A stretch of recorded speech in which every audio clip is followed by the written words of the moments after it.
Good morning, good morning. Welcome back to Morning Motivation with Matthew Daniels, and today I'm going to tell you guys about God's gamble. That's right, God's gamble. But what is Matthew Daniels talking about? A long time ago, there was a man who lived in the land of Uz, whose name was Job, and this man was perfect and upright, and he feared God and eschewed evil.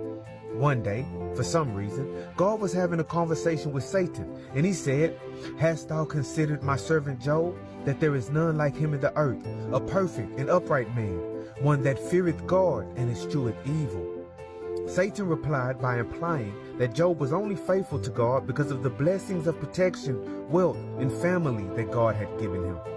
"If you were to put forth your hand now," Satan challenged, "and touch all that he hath, he will curse thee to thy face."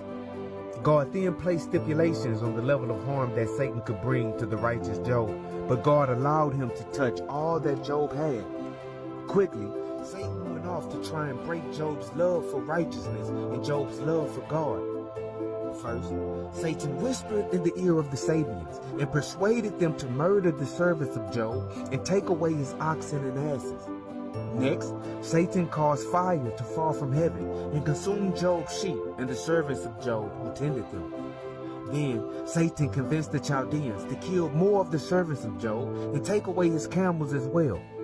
Satan had launched an all-out assault on Job, an assault that even killed the sons and daughters of Job and covered his entire body with boils and sores. Yet, even in the face of all of this, Job did not lose his faith in God. 3 friends of Job even came, and they proposed that perhaps Job himself were merely pretending to be righteous, and obviously God were punishing him for some serious sins.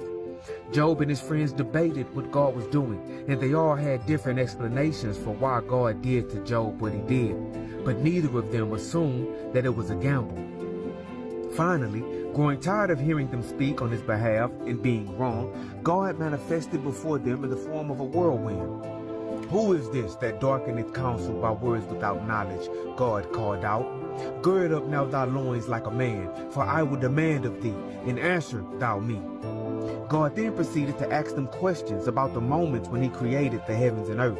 He questioned them about how he did it. God asked them about the animals and the elements, and he exposed their finite minds. Then God blessed Job by restoring all that he had lost twofold.